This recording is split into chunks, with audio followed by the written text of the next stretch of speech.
everybody, welcome back to the Scale Nerd. My name's Tom Pierce. If you've been following along in this video series on the 1/6 scale bust of my brother Bob Pierce in Viet Nam during his tour at the Operation Junction City missions, you'll find that we've got a really interesting project going on. If you watch the first couple videos, the first video covered the sculpting of Bob's head. Second video, I was sculpting all of the gear that he strapped on his web harness, on his uniform. And now in this video, we're going to be scratch building a M79 grenade launcher. Yes, that's right. We're going to be building from scratch the beloved Thumper, everybody's favorite weapon. So I'll be using a lot of different materials here. Primarily, it's going to be stock styrene plastic with a little bit of epoxy two-part resin products, epoxy putty and epoxy clay. So let's go ahead and get started and get to work on scratch building an M79 grenade launcher.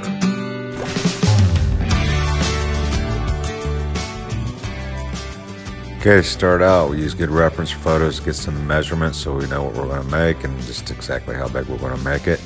Started out on the barrel by cutting up some stock styrene plastic.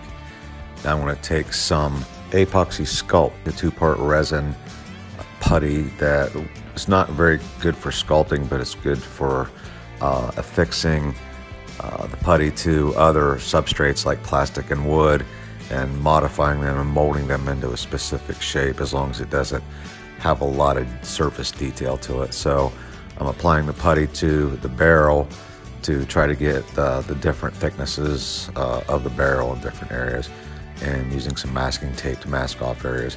Now I'm going to move on to the stock of the gun. So to create a core for it, I'm using sheets of styrene plastic and cutting several of them out to the approximate shape of the stock and gluing them together to get a good stiff solid core so that I can be sure that the stock is nice and straight and I don't have to guess too much on the shape as I mold it. So again, mixing up some more of the epoxy and wrapping that around the plastic core to start roughing in the shape of the wooden stock. Now, much like the epoxy clay, the epoxy sculpt is easier to work with if you keep your fingers wet, so you can just use water as you work with it. Let it dry about, you can work with it for about 3 hours, but then 6 to 8 hours later, it's dry, pretty much just about dry enough to sand, and in about 24 hours, it's really solid, rock hard. So once I get it dried up, I can go ahead and start carving some detail work into it. Here I'm making the rubber butt to the gun, and then going on ahead and filing in some other details and adding some plastic styrene to refine the details further.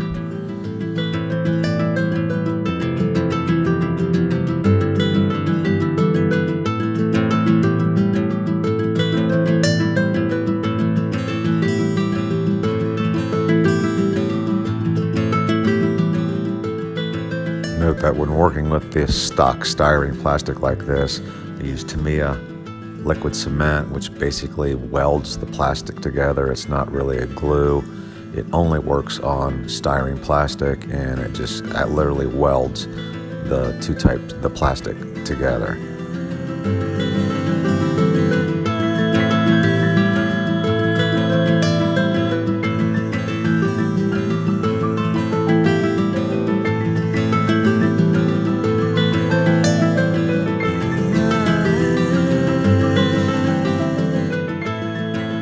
Here I'm making some little tubes, so I use a pin vise drill to drill out some styrene rods to make tubes out of them.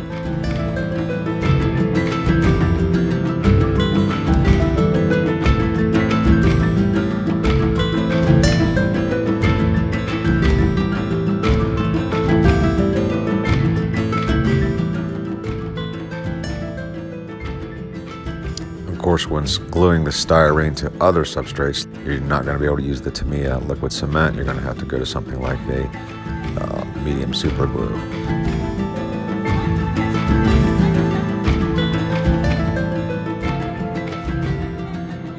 Now here, for this detail, I used the epoxy clay as opposed to the putty. Not quite sure why I did it. I Actually, now looking back at it, I wish I would have used the putty. It would have been a little bit better for the job.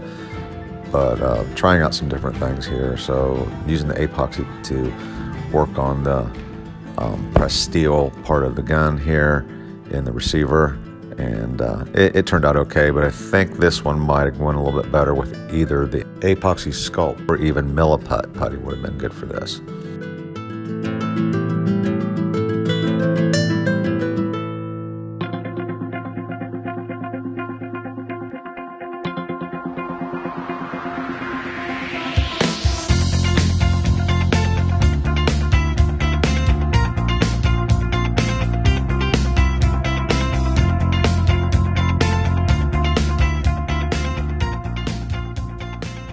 Again, same thing here, adding more wood to the gun using the epoxy clay here. I wish I'd have used the sculpt, would have probably done a better job. But it got the job done. As I mentioned before, the epoxy products, since they're epoxy based, they work really well in terms of that they adhere to the plastic really well without any glue.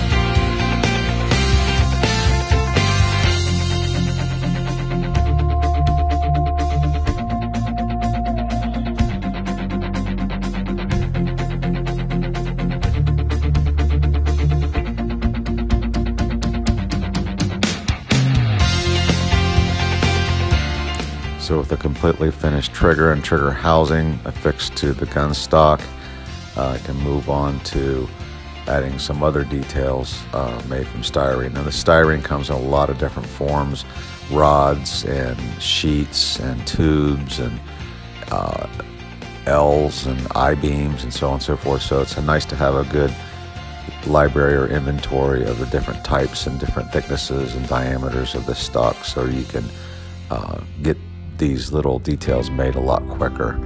But ultimately there's going to be a lot of carving and cutting and sanding to get them down to what you actually need.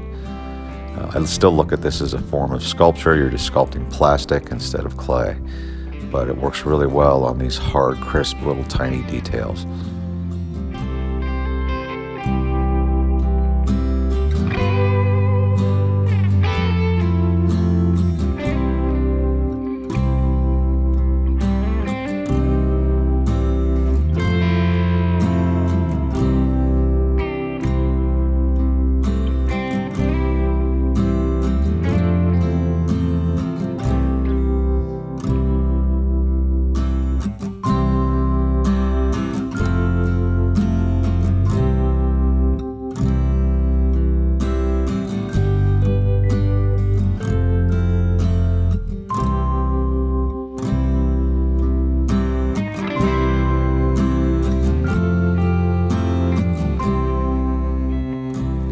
This is one of the trickiest parts of the entire fabrication, is creating the elevated gun sight assembly that goes over the end of the barrel. A lot of tedious details and several little tiny parts, all that had to be fabricated by hand. But while it was one of the most difficult parts, it was probably one of the most enjoyable parts. So I'm pretty happy with the way it turned out. Here you actually see me using some plastic screw off of an old model kit that I was able to shape down into a little knurled knob to go on the side of the gun sight assembly.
So the gun sight assembly is completed and glued on there. Last few little details, and we shoot it with Tamiya surface primer. So here is the first component, the stock section, and now here's the barrel section, both primed up and ready for paint. Doing a little test fit here.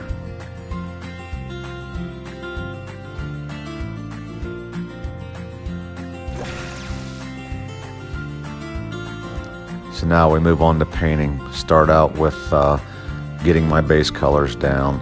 The barrel was made out of, I believe it was cast aluminum, but I know it was aluminum material. On a lot of the M79s, you saw the entire barrel and all the receiver assembly, all one color, kind of a black color. But I found in my research that many of the models had the aluminum tube was a slightly different color than the receiver, which is a typical gunmetal black. So here I'm doing a little bit of preliminary highlighting and shading and colorization. So I'm adding color to create what's considered to be a non-metallic metallic surface. So instead of using metallic paint, you reproduce the effects of metallic paint by casting reflections into the metal by utilizing thin washes and filters of various colors. So you can see I'm using reds and blues, and you'll see me using violets later on, but this can add a really interesting effect to the metals. Moving on to the wood, I get the base colors of the wooden stock laid down, starting with a dark chocolate brown, then taking a mahogany brown and going back in and start adding a little bit of grain work. And then working through various different lighter shades, I start adding the real detailed grain work. Again, this is done in several layers with very thinned down, watered down acrylic paints to start roughing in the grain work, and then bringing it, going back over it and over it again with the same colors to make it more and more opaque, and massaging the shapes of it, and then shifting to another color and repeating the process. And through doing this patient but step-by-step process, you can really kind of bring some interesting wood grain effects to life.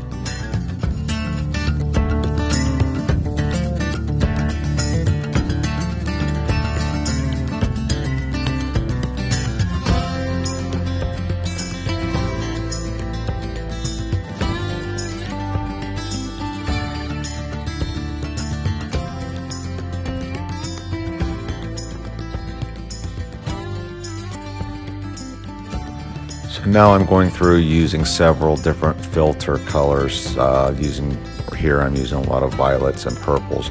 Not very intuitive, but it actually shifts the color a little bit and just really richens up the detail and makes it pop really nice and look a lot more dimensional. The 4 stock has quite different grain work in it, so here I'm using some lighter colors to go in and drop in some very, very fine detail. Now going into the sights and the other details, taking some grays to go ahead and start the shading process in the pressed metal, and then moving on to the non-metallic metallic techniques where I'm adding the blues and the reds and the oranges and so forth to cast the reflections and the different effects that you see on a metallic surface. Real metallic paint actually looks less real because it becomes very flat, and the entire surface looks like it just doesn't cast natural reflections. In the scale of the metallic is just not quite right. It's a little bit too much. So this is a nice effect for creating a believable gunmetal type surface, and has a nice contrast with the aluminum. This silver rub and buff product works really well as a dry brush last step. A lot of guys use graphite pencil, which I use a lot too, but I've had a lot of luck lately dry brushing with a very small amount of the material and very dry brushed, and just barely brushing over the highest peak detail to really make it pop. And now with everything painted and done and dry, I'm going in and giving everything the right sheen. So using satins and mattes, I hit each area to simulate the right sheen, and staying away from glosses. Gloss tends to be too much. So there's the finished M79 grenade launcher, the thumpers fired up and ready to go. Okay, there you go, everybody. The M79 thumper grenade launcher has been born and ready to go into Bob's capable 1/6 scale hands.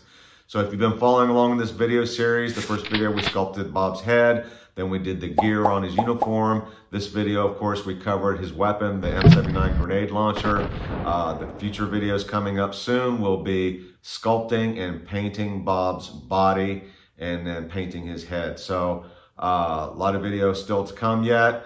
Please come back and check me out on my Facebook page, The Scale Nerd on Facebook, and then check out my Scale Nerd YouTube channels. Give me some subscribes and likes and follows, and I'll be sure to get back with you and let you know when my next project or next video comes out. Until then, safe and happy modeling, everybody, and take care now.